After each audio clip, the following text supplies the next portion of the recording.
안녕하세요, 여러분. 오늘은 조금 무겁지만 반드시 이야기하고 싶은 책 한 권을 가져왔습니다. 한강 작가의 소설 소년이 온다입니다. 이 책을 처음 펼쳤을 때 저는 이게 단순한 소설이 아니라는 걸 본능적으로 느꼈습니다. 첫 페이지부터 숨이 막혔고 마지막 장을 덮을 때는 한참 동안 아무것도 할 수 없었습니다. 그저 그 자리에 앉아서 제가 읽은 것들을 소화하려고 애쓸 뿐이었죠. 소년이 온다는 단순한 소설이 아닙니다. 이것은 역사이고 증언이며 기억입니다. 그리고 무엇보다 우리가 외면해온 고통에 대한 문학적 응답입니다. 오늘 이 시간 여러분과 함께 이 무거운 이야기를 나누고 싶습니다. 왜냐하면 이 이야기는 우리 모두의 이야기이기 때문입니다. 작가 한강을 만나다. 한강. 이 이름을 들으면 여러분은 무엇이 떠오르시나요? 2016년 맨 부커 인터내셔널상을 받으며 세계적인 작가가 된 채식주의자의 작가. 맞습니다. 하지만 한강을 단지 그 한 작품으로만 기억한다면 우리는 이 작가의 진짜 깊이를 놓치는 겁니다. 한강은 1970년 광주에서 태어났습니다. 여기서 잠깐 멈춰야 합니다. 광주. 1970년. 그녀가 10살이 되던 해가 1980년입니다. 바로 그해 5월 광주에서는 우리 현대사의 가장 비극적인 사건 중 하나가 벌어졌죠. 한강은 그때 광주에 살지 않았습니다. 가족이 이미 서울로 이주한 뒤였으니까요. 하지만 고향에서 벌어진 그 참혹한 사건은 어린 한강의 마음속에 지울 수 없는 상처로 남았습니다. 작가 자신이 말했습니다. 나는 광주에서 태어났지만 그날 광주에 없었다. 그 사실이 평생 나를 따라다녔다. 살아남은 자의 죄책감. 그곳에 없었다는 것에 대한 빚. 그 감정이 수십 년 동안 그녀 안에서 곪아가다가 결국 2014년 소년이 온다라는 형태로 세상에 나온 겁니다.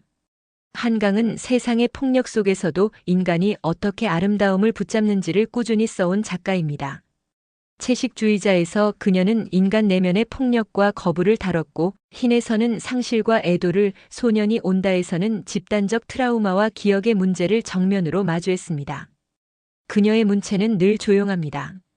절제되어 있습니다. 하지만 그 조용함 속에는 거대한 비명이 숨어 있습니다. 한강은 이렇게 말합니다. 기억을 지우면 인간이 인간일 수 없다. 소년이 온다는 바로 그 기억을 되살리는 문학적 증언입니다. 이제 우리는 그 증언 속으로 들어가야 합니다. 1980년 5월 광주의 열흘. 이 소설의 배경은 1980년 5월입니다. 광주 민주화 운동. 여러분은 이 사건에 대해 얼마나 알고 계신가요? 교과서에서 몇 줄 읽었나요? 뉴스에서 기념일에 잠깐 언급되는 걸 들었나요? 아니면 그냥 먼 과거의 일로만 생각하고 계신가요? 한강은 우리에게 말합니다. 아니라고. 그건 과거가 아니라고. 그건 여전히 현재이고 지금도 누군가의 가슴 속에서 피를 흘리고 있다고. 소설은 15살 소년 동호의 시선에서 시작됩니다. 동호는 평범한 중학생입니다. 친구들과 어울려 놀고 학교에 가고 집에 돌아와 저녁을 먹는 그런 평범한 소년. 하지만 1980년 5월 그의 일상은 산산조각이 납니다. 친구 정대가 사라졌습니다. 동호는 정대를 찾기 위해 시민군이 점령한 도청으로 향합니다. 도청에는 시체들이 있었습니다. 줄지어 누운 시체들. 누군가의 아들이었고 누군가의 친구였고 누군가의 연인이었던 사람들. 동호는 거기서 시신을 수습하고 기록하는 일을 돕기 시작합니다. 한강의 묘사는 너무나 담담합니다. 그래서 더 끔찍합니다. 시체를 옮기는데 팔이 떨어져 나갔다. 동호는 그것을 다시 주워 담았다. 이런 문장을 읽을 때 우리는 숨이 멎습니다. 15살 소년이 15살 소년이 이런 일을 하고 있다는 게 믿어지지 않습니다. 그리고 동호는 죽습니다. 계엄군의 총에 맞아 죽습니다. 소설의 화자는 죽은 동호입니다. 그는 자신의 죽음 이유를 지켜봅니다. 자신을 기억하는 사람들을, 자신 때문에 무너져가는 사람들을. 한강은 한 사람의 시점에 머물지 않습니다. 소설은 6개의 장으로 나뉘어 있고 각 장마다 다른 인물의 목소리가 들립니다. 동호의 친구였던 은숙, 도청에서 함께 싸웠던 시민군, 감옥에서 고문을 당한 편집자, 그리고 30년이 지나서도 그날을 잊지 못하는 사람들. 이 구조가 중요합니다. 왜냐하면 한강은 말하고 있으니까요. 광주는 한 사람의 이야기가 아니라고. 이건 집단의 트라우마이고 우리 모두의 상처라고. 두 번째 장에서 등장하는 은숙은 동호와 함께 시신을 돌봤던 여성입니다. 그녀는 살아남았습니다. 하지만 정말 살아남은 걸까요? 그녀는 이후 30년 동안 제대로 된 삶을 살지 못합니다.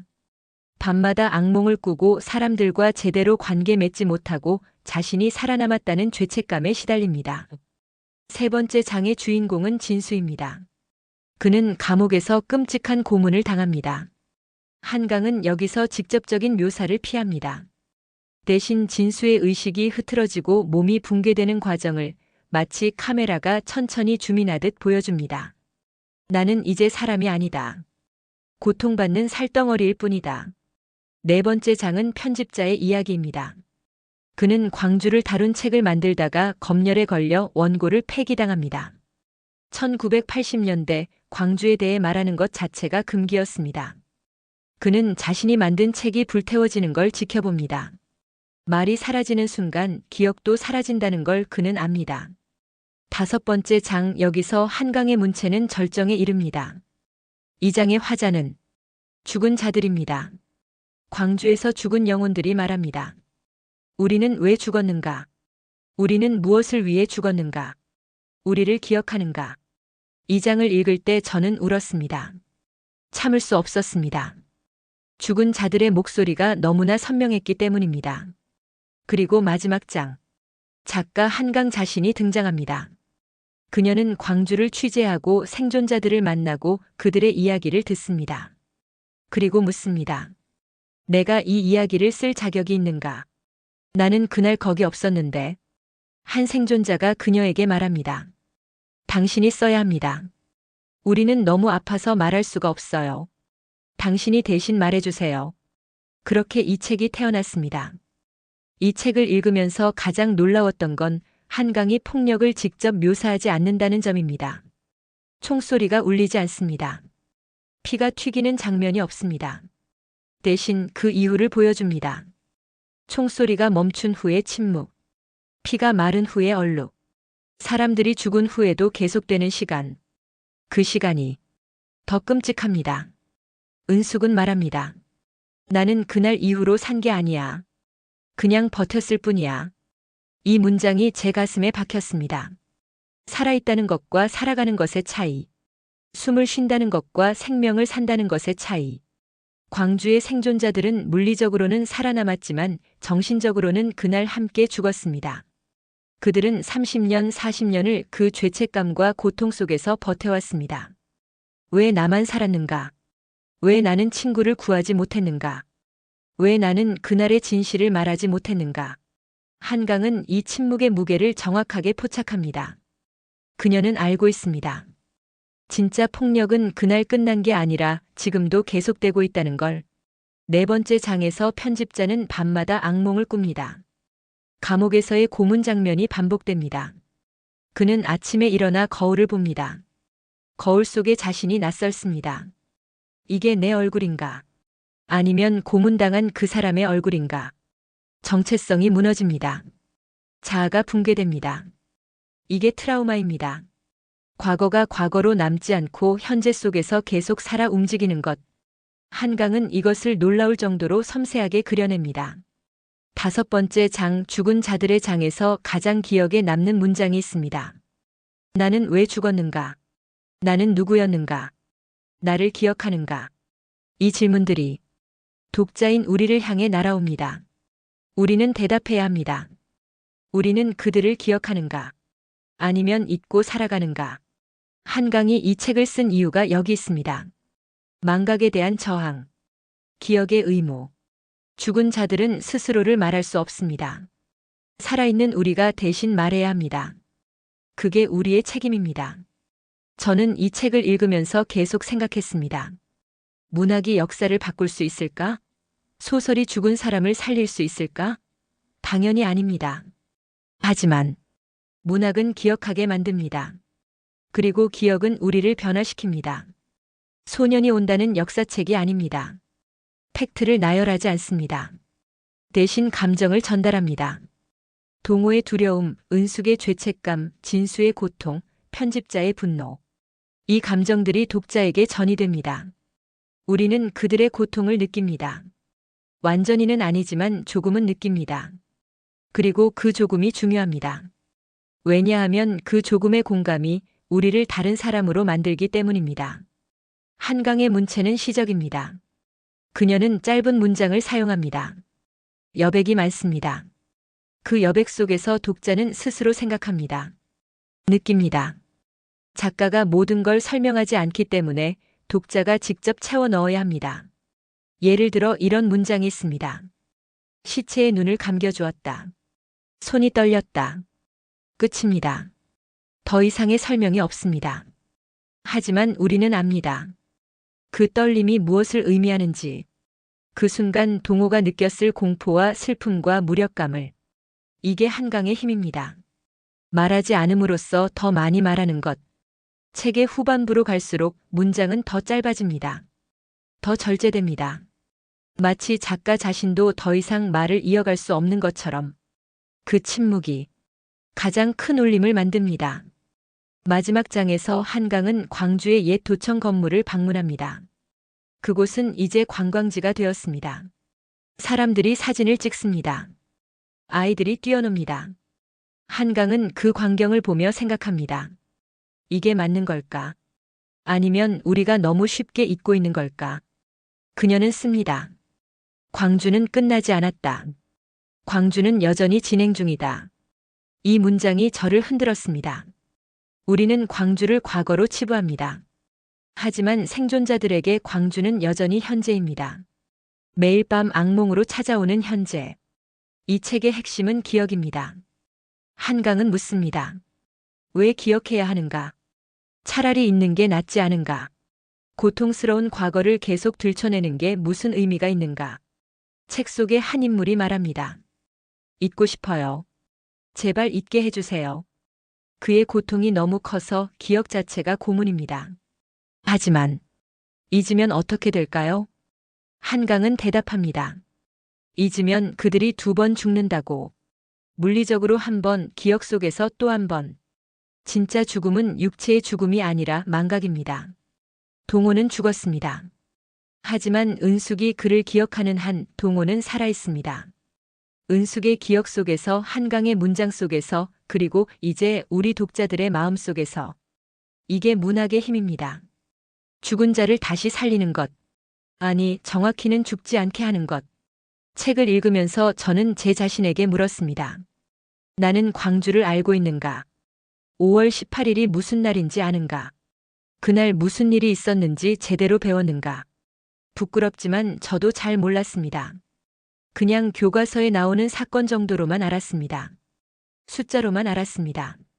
사망자 몇 명, 부상자 몇 명. 하지만 소년이 온다를 읽고 나서 그 숫자들이 사람이 되었습니다. 동호가 되고 은숙이 되고 진수가 되었습니다. 이게 한강이 이 책을 쓴 이유입니다. 숫자를 사람으로 만들기 위해, 역사를 인간으로 만들기 위해. 이 책에서 가장 고통스러운 것은 생존자들의 죄책감입니다. 그들은 모두 묻습니다. 왜 나는 살았는가? 왜 다른 사람들은 죽고 나만 살았는가? 은숙은 30년 동안 이 질문과 함께 살아왔습니다. 그녀는 결혼하지 않았습니다. 아이를 갖지 않았습니다. 행복해질 자격이 없다고 생각했기 때문입니다. 동호는 죽었는데 자기만 살아서 웃고 사랑하고 행복해질 수 있는가? 이게 생존자의 죄책감입니다. 그들은 살아남은 것 자체를 죄로 느낍니다. 진수도 마찬가지입니다. 그는 고문을 견뎌냈습니다. 하지만 자신보다 어린 사람들이 고문에 못 이겨 죽는 걸 봤습니다. 그는 생각합니다. 내가 대신 죽었어야 했다고. 한강은 이 죄책감을 단순히 개인의 심리 문제로 다루지 않습니다. 이것은 사회적 폭력의 결과입니다. 국가가 국민에게 총을 겨눴을 때 죽은 사람만 피해자가 아닙니다. 살아남은 사람들도 피해자입니다. 평생 죄책감과 트라우마를 안고 살아가야 하니까요. 책의 한 장면에서 동호의 어머니가 등장합니다. 그녀는 아들의 시신을 찾지 못했습니다. 어디에 묻혔는지 어떻게 죽었는지 알 수 없습니다. 그녀는 매일 거리를 헤맵니다. 아들을 찾아서 30년이 지나도 그녀는 여전히 찾고 있습니다. 한강은 씁니다. 그녀는 아들을 잃은 게 아니다. 그녀는 아들을 찾고 있다. 지금도. 현재형입니다. 과거가 아니라 현재. 그녀에게 광주는 여전히 오늘입니다. 이 장면을 읽을 때 저는 숨이 멎었습니다. 어머니의 고통이 너무 구체적이고 생생해서 저도 함께 그 거리를 헤매는 것 같았습니다. 소년이 온다는 과거의 이야기입니다. 하지만 동시에 현재의 이야기이기도 합니다. 왜냐하면 폭력은 끝나지 않았으니까요. 형태만 바뀌었을 뿐 여전히 누군가는 폭력 속에서 살아가고 있으니까요. 한강이 이 책을 통해 우리에게 묻는 것은 이겁니다. 당신은 어떤 사람인가? 폭력 앞에서 당신은 어떻게 행동할 것인가? 누군가의 고통을 외면할 것인가? 아니면 함께 아파할 것인가? 동호는 15살이었습니다. 그는 영웅이 되려고 도청에 간 게 아닙니다. 그냥 친구를 찾으려고 갔을 뿐입니다. 그리고 거기서 시신들을 봤습니다. 그는 도망칠 수 있었습니다. 하지만 도망치지 않았습니다. 그 시신들을 그냥 두고 갈 수 없었습니다. 그들도 누군가의 친구고 누군가의 가족이니까요. 이게 인간의 존엄입니다. 자기 목숨이 위험한 상황에서도 다른 사람의 존엄을 지키려고 하는 것. 동호는 그걸 했습니다. 15살의 나이에. 우리는 지금 몇 살인가요? 우리는 동호만큼 용기 있게 살고 있나요? 아니면 외면하며 살고 있나요? 한강은 우리를 판단하지 않습니다. 다만 질문을 던질 뿐입니다. 그리고 그 질문 앞에서 우리는 스스로를 돌아보게 됩니다. 이 책을 읽고 나서 저는 변했습니다. 뉴스를 볼 때 누군가의 고통이 보도될 때 예전처럼 무심하게 넘기지 못하게 되었습니다. 그 숫자 뒤에 사람이 있다는 걸 알게 되었으니까요. 동호 같은 사람이, 은숙 같은 사람이 있다는 걸. 이게 문학이 하는 일입니다. 우리를 변화시키는 것, 공감의 근육을 키우는 것. 솔직히 말씀드리면 이 책은 읽기 쉽지 않습니다. 내용이 무겁습니다. 고통스럽습니다. 중간에 책을 덮고 싶을 때가 여러 번 있을 겁니다. 저도 그랬으니까요. 하지만 꼭 읽어야 하는 책입니다. 특히 젊은 세대에게 권하고 싶습니다. 광주를 직접 경험하지 못한 세대, 교과서에서 몇 줄만 읽은 세대, 이 책을 통해 그날이 단순한 과거가 아니라는 걸 알았으면 합니다. 역사를 배운다는 건 숫자를 외우는 게 아닙니다. 그 안에 인간을 이해하는 겁니다. 동호의 두려움을, 은숙의 죄책감을, 어머니의 슬픔을 느껴보는 겁니다. 또한 지금 고통 속에 있는 분들에게도 권하고 싶습니다. 어떤 트라우마를 안고 사는 분들. 이 책은 말합니다. 당신의 고통은 정당하다고. 당신이 살아남은 건 죄가 아니라고. 그리고 당신은 혼자가 아니라고. 은숙이 30년 만에 처음으로 누군가에게 자기 이야기를 합니다. 그리고 그 순간 조금 가벼워집니다. 짐을 나눠질 수 있다는 걸 알게 됩니다. 이 책이 누군가에게 그런 위로가 되었으면 합니다. 그리고 사회에 관심 있는 모든 분들에게, 정의가 무엇인지, 인권이 무엇인지 고민하는 분들에게, 소년이 온다는 가장 구체적인 답을 보여줍니다. 정의란 추상적인 개념이 아닙니다. 동호의 시신을 정성껏 닦아주는 것입니다. 은숙의 손을 잡아주는 것입니다. 잊지 않는 것입니다. 책을 다 읽고 나서 저는 한참 동안 아무것도 할 수 없었습니다. 그저 앉아서 읽은 것들을 소화하려고 애썼습니다. 마음이 너무 무거웠습니다. 동시에 이상하게 감사했습니다. 이런 책을 읽을 수 있어서, 한강이 이 책을 써줘서, 그리고 제가 이제 알게 되었다는 것에, 소년이 온다는 슬픈 책입니다. 고통스러운 책입니다. 하지만 아름다운 책이기도 합니다. 왜냐하면 이 책은 사랑에 관한 이야기이기도 하니까요. 동호가 시신들을 정성껏 돌봤던 것, 은숙이 30년 동안 동호를 기억했던 것, 한강이 이 이야기를 쓴 것. 그 모든 게 사랑입니다. 사랑은 누군가를 잊지 않는 것입니다. 그 사람의 고통을 외면하지 않는 것입니다. 함께 아파하는 것입니다. 한강은 마지막 장에서 씁니다. 나는 이제 안다. 인간이 인간일 수 있는 마지막 방법은 기억하는 것이다. 이 문장이 제 안에 남았습니다. 저는 이제 기억할 겁니다. 동호를, 은숙을, 그날 광주에서 죽은 모든 사람들을, 그리고 여러분도 기억해 주셨으면 합니다. 이 영상을 보시는 분들, 우리가 함께 기억하면 그들은 죽지 않습니다. 우리의 기억 속에서 살아 숨쉽니다. 광주는 끝나지 않았습니다. 광주는 여전히 진행 중입니다. 우리가 잊지 않는 한 광주는 계속될 것입니다. 그리고 그게 우리가 할 수 있는 최선입니다. 마지막으로 여러분에게 묻고 싶습니다. 한강이 우리에게 던진 그 질문을 전달하고 싶습니다. 당신은 인간의 존엄을 지킬 준비가 되어 있습니까? 이 질문에 대답하는 건 쉽지 않습니다. 저도 아직 잘 모르겠습니다. 하지만 이 책을 읽고 나서 적어도 이 질문을 마음에 품고 살아가야겠다고 생각했습니다. 동호는 준비되지 않았습니다. 그는 그냥 평범한 중학생이었습니다. 하지만 그 순간 그 자리에서 그는 선택했습니다. 도망치지 않기로, 외면하지 않기로. 우리도 언젠가 선택의 순간을 맞을 겁니다. 그때 우리는 어떻게 행동할까요? 동호처럼 용기를 낼 수 있을까요? 이 책을 읽는 것이 그 준비의 시작이라고 저는 믿습니다. 여러분, 오늘 함께 한강의 소년이 온다를 이야기했습니다. 무거운 시간이었을 겁니다. 30분 내내 고통과 슬픔에 관한 이야기를 들으셨으니까요. 하지만 이 무거움을 부디 외면하지 말아주세요. 이 무거움이 우리를 더 나은 사람으로 만들어줄 겁니다. 더 공감하는 사람, 더 기억하는 사람, 더 사랑하는 사람으로. 한강의 문장 하나를 마지막으로 남기고 싶습니다. 우리는 모두 누군가의 기억 속에 존재합니다. 그리고 언젠가 우리도 누군가의 기억이 되겠죠. 어떤 기억으로 남고 싶으신가요? 광주를 기억한다는 건 그 질문에 예라고 대답하는 일입니다. 감사합니다. 그리고 잊지 마세요.